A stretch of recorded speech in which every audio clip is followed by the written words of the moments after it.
Welcome. Take a deep breath and let it go. Settle in. Let the warmth of your blankets wrap around you like a woolen cloak, and prepare to drift across time.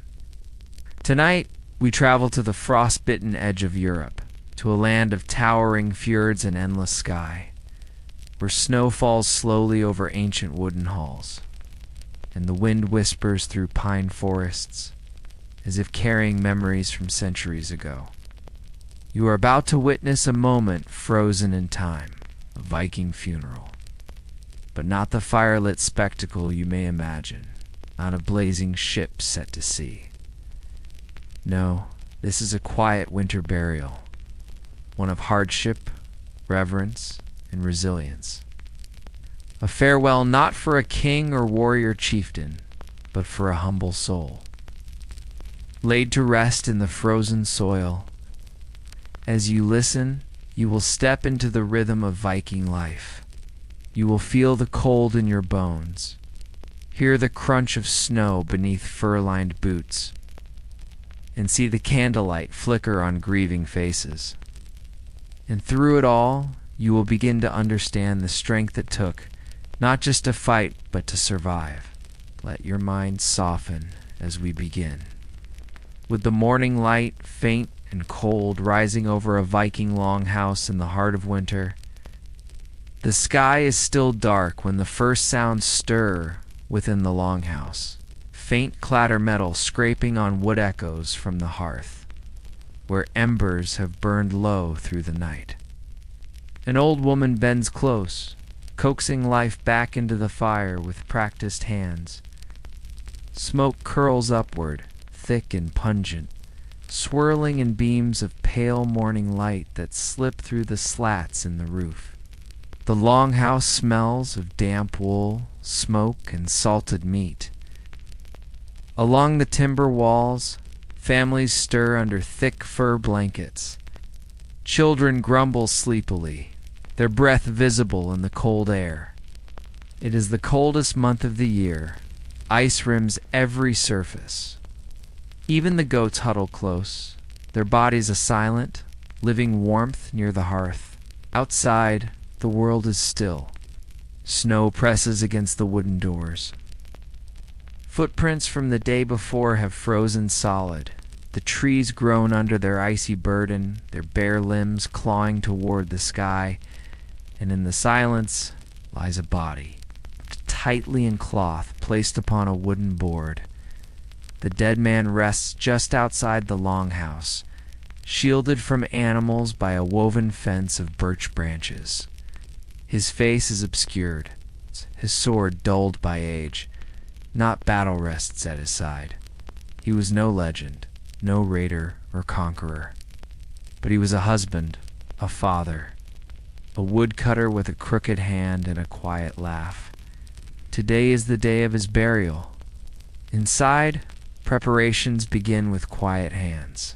The women boil porridge in a blackened pot. It smells faintly of fish and roots. Child coughs in the corner. Another sharpens a bone needle on a rock. Woolen cloaks are pulled tight. Faces are rubbed clean with snow. There is no ceremony in the traditional sense, no priest, no temple. But there is reverence. The villagers gather in silence, their faces drawn with sorrow and fatigue. They speak little. Words, after all, are as fragile as breath in the freezing air.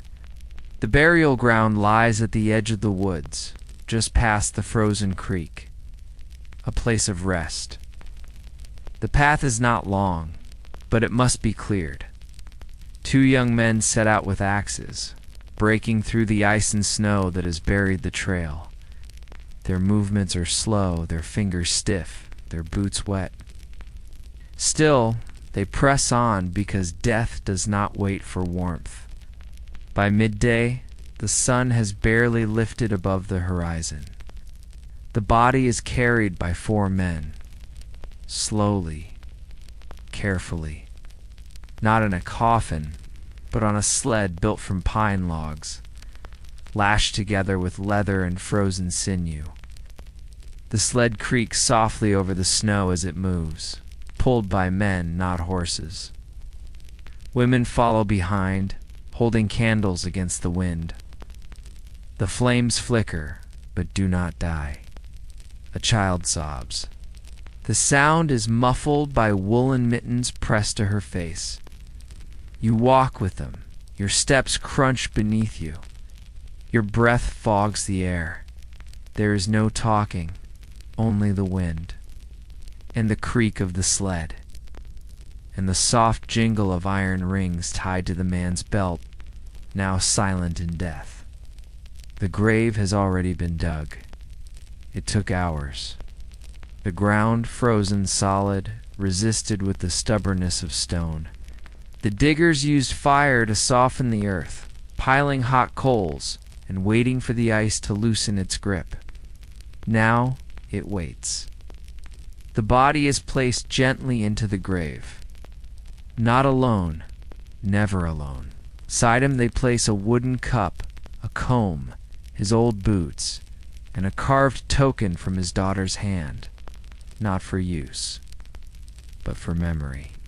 A small cairn of stones will mark the place, and over time snow will cover even that. There are no final words, no sweeping gestures, only a nod, a pause, and a return to life. Because in the Viking Age, survival does not wait for grief to pass. The sun fades again, dipping below the trees. Smoke rises from the longhouse chimney. Inside, the fire is stronger now. Bread bakes. Someone laughs softly just once, small sign that life continues as it must. The dead man's place at the table is empty, but his boots remain by the door.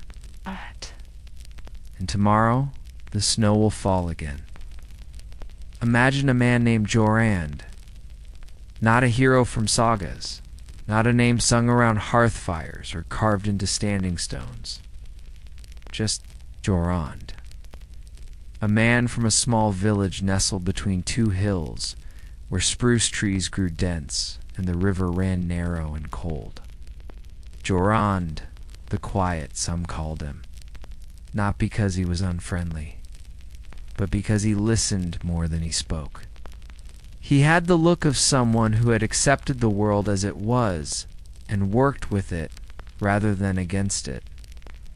Born in a time of hardship, sometime in the late 9th century, Jorand came into a world already carved by struggle. His village had been raided once when he was a child. He did not remember the faces, only the smell of smoke, and the way his mother had pressed him to her chest, while the men of the village shouted in the distance. His father never returned from that day. And so, Jorand grew up with a hole in the shape of a man never quite filled. As a young man, Jorand did not sail with raiding parties. Not because he was a coward, but because he was needed at home. His mother had grown ill, his younger brother had a twisted leg, and someone had to chop the wood, mend the fences, dig the graves, and carry the buckets when others could not. So he did. Each morning he rose before dawn, splitting logs until his arms burned. He built shelters that leaned slightly but held through winter. He carved toys from scraps of wood for the village children. He repaired boats with leather and tar, though he rarely stepped foot in one. He did not complain. And so people rarely asked how he was. In time, Jorand took a wife, Elga, who had hair like corn silk and a laugh like summer rain. Together they built a small home on the edge of the village. It was crooked, like all homes built by cold hands and hurried work. But it was warm inside, always warm. They had 2 daughters. And Jorand, tired as he often was, never failed to return with something in his arms would. Meet a handful of wildflowers, or a wooden fox whittled while the stew boiled. Years passed, Jorand's beard turned gray. His hands curled with the cold. his back bent from a lifetime of lifting more than his share. Then came the winter, the long one, the cruel one. The river froze deeper than ever before. Wolves wandered closer, and sickness came, wrapped in silence. First a child, then an elder, then two more. Joran did not speak of fear. He simply boiled water, built fires higher, and sat by the sick, cooling foreheads with cloth and snow. He coughed too. He tried to hide it, wrapped a cloth around his face, and stepped away when he could. But the cold had already rooted itself in his chest. On the day he could no longer rise, he asked to be taken outside, to feel the air. His daughters wrapped him in every fur they had. Elga held his hand. They said nothing. There was no need. He looked at the trees, the snow on the branches, the way the smoke curled from the longhouse chimney. Then, slowly, he closed his eyes. His death was quiet, but his absence was not. There was no one now to repair the door when it stuck. No one to sharpen the axe just the way Alga liked it. No one to remember which tree near the creek bore the sweetest bark for tea. Still the village endured. The children still played in the snow. Elga still fed the goats, though she moved slower. The men dug the grave, and the women made candles in his honor, not because he was a warrior, not because he was a chief, but because he had been there, through storms, through sickness, through silence. He had been there. Now, he was not. The snow continued to fall. The footprints to the burial site slowly faded, but inside the longhouse, his memory lingered in the shape of the stool he carved, the notch in the doorway where he rested his hand, and in the way the village stood a little closer, spoke a little softer for a while. Joran the quiet had gone, but he had mattered, and in the Viking age that was more than enough. Imagine the world beneath the frost. While above the snow lies silence, beneath it sleep remnants of lives once lived would turn soft with age. Iron gone to rust, bones curled in postures of rest. The archaeological remains of the Viking age offer a quiet, powerful insight into the ways the Norse said goodbye. Funeral practices during the Viking era varied, shaped by geography, belief, and tradition. Some bodies were burned, some were buried. Some set adrift on boats, though, perhaps not as often as stories suggest. But across all variations, there was one common thread. The passage from life to death was not an end, but a transformation. Let us start with the burial mounds.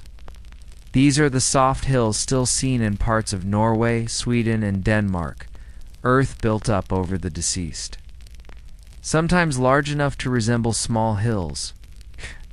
Inside, archaeologists have found wooden chambers, stone-lined crypts, and boat burials sealed beneath turf. Some contain weapons and tools. Others fine combs, drinking horns, or worn leather shoes. These were not random artifacts. Each item buried with the deceased had meaning tools for the afterlife, symbols of status, memories frozen in time. Imagine a simple comb carved from antler, once beside a woman who once groomed her children each morning before the fire. A small thing, but something she might have touched every day of her life. And then there are the ship burials. These captured the imagination like nothing else. Great vessels pulled ashore or built into the earth, the dead placed at the center. Around them offerings, weapons, tools, horses, sometimes even servants or slaves, though the reality of such sacrifices is still debated among historians. One of the most famous examples lies in Oseberg, Norway.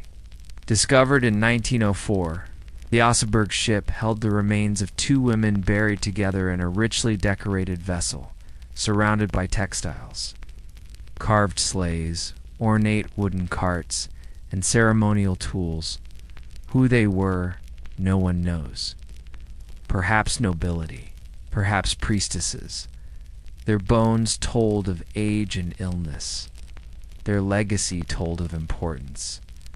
But this raises a mystery. Why two women? Why so richly buried? And why were their grave goods, clearly symbolic, later partially destroyed? Some believe it was an act of ritual killing, rendering the items spiritually usable in the next life. Then there are the rune stones, cold, unmoving, yet somehow still alive. These standing stones, etched with words and simple illustrations, often mark the graves of loved ones. Unlike the sprawling myths of gods and monsters, most rune inscriptions are heartbreakingly human. Thorgr raised this stone in memory of Astrid, his wife. She was the best of women. Or Gunnar raised this stone in memory of his son. He died in the east in battle. They speak of longing, remembrance, and loss, not unlike our own gravestones today. In the frozen soil of Scandinavia, archaeologists have uncovered funeral pyres, ash mixed with iron fragments and bone, Fire. meant to release the soul. The smoke, a bridge between worlds. Among the ashes, sometimes a single bead remains once part of a necklace, now all that's left. These details are quiet, but they echo. Imagine a small village, snow swirling, a pyre built high, flames rising into the night sky. No shouting, no horns, just a line of villagers, standing in the cold, faces lit by fire, saying nothing. It is this silence that modern excavations capture, not just what was buried, but what was felt. And perhaps most haunting are the graves without names, the unmarked, the lost, the ones whose bones lie beneath fields, roads, and forests never found, never remembered, except as a scatter of artifacts and a whisper of presence. Sometimes it's a single iron nail, sometimes the imprint of a wooden shield long decayed, and once in a bog, a perfectly preserved Schuett's leather still intact after centuries, as if waiting to be worn again. Today, museums hold these objects behind glass, but their true meaning lives not in display cases, but in the imaginations of those who pause, listen, and wonder. The Viking Age is gone, but in the echo of burial mounds, in the crack of frozen soil, and in the wind that moves through standing stones, their stories remain. Let us drift now, from the peasant's hut to the long haul, from the frostbitten hands of the fisherman to the fur-lined gloves of a jarl. While most Vikings lived lives of toil, surrounded by wood smoke and the unending ache of labor, a smaller group lived differently. The wealthy, the powerful, those born into lineage or who clawed their way up through plunder, allegiance, and strategy. Picture it. A great timber longhouse, its walls thick with woven tapestries and cured hides, built to endure the howling winds of Scandinavian winters. Outside, snow swirls and settles on rooftops, but inside, there is warmth. It's not comfort as we know it, but warmth nonetheless. A central hearth burns steadily, its flames licking upward, casting shadows that dance against the wooden beams. Around it, carved benches and thick blankets of wool.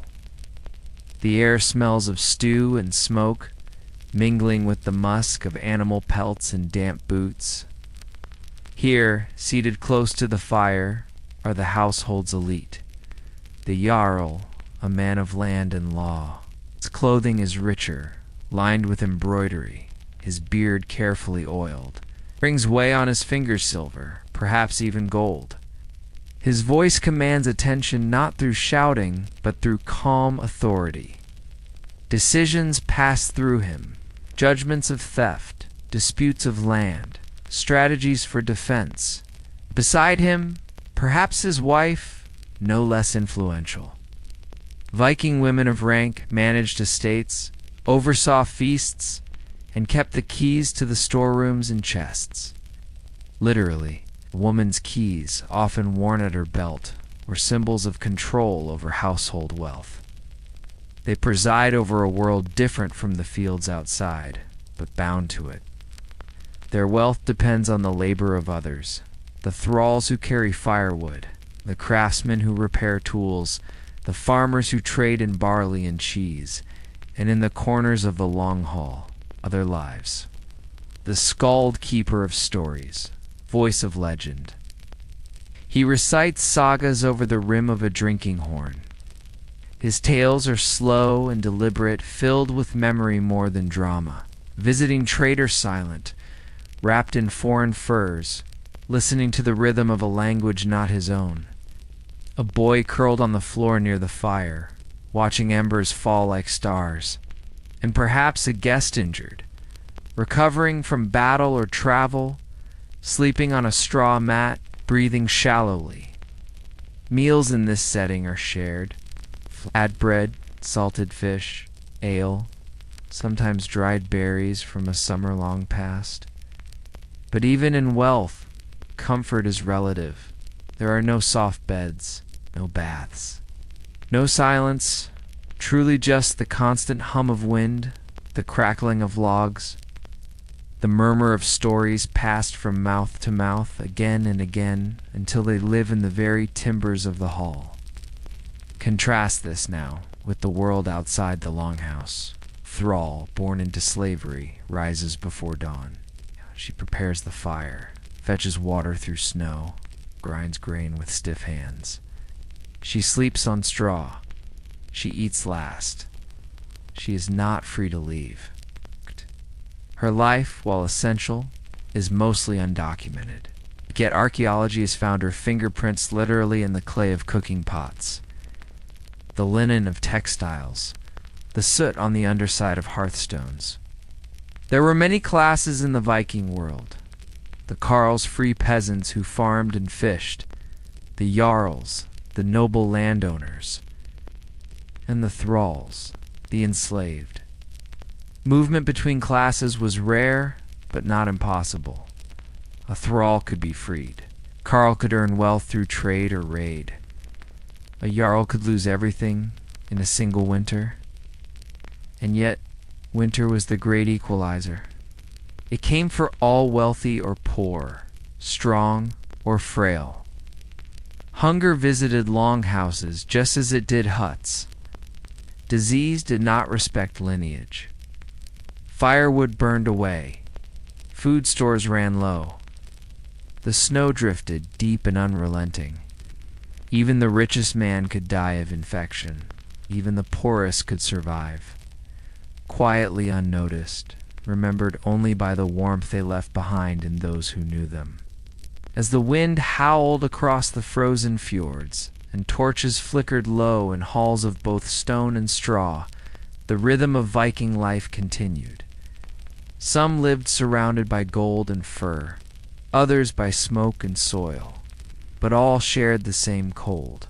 All told stories to chase away the dark, and all knew deep in their bones that winter did not care for titles, only preparation, only resilience, only memory. And now, as the last embers in the longhouse hearth begin to dim, as the last breath of smoke curls toward the rafters and disappears, we return slowly to the present, back from the icy shore, back from the oar-sore hands, back from the snow-covered cairns and the drifting hush of winter wind. You've walked through the rhythm of a life not your own. You stood beneath the cold sky of the Viking age, heard the whispers of stories long buried in soil and saga, felt the aching of a funeral on frozen ground, smelled the pine and peat of a burning ship, sat in silence beneath heavy firs beside strangers who sang the names of the dead. You've learned that even warriors wept, that even the strong grew tired, that even in the fiercest age of raiders and kings, there was quiet, there was mourning, there was memory. The world you know is softer now. No wolves at the door.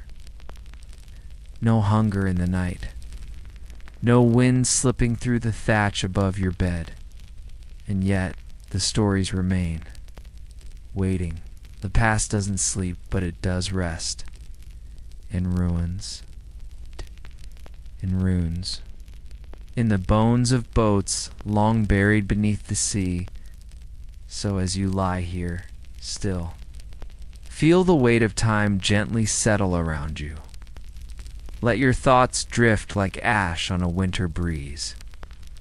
Let your breath become steady, like waves lapping at an empty shore.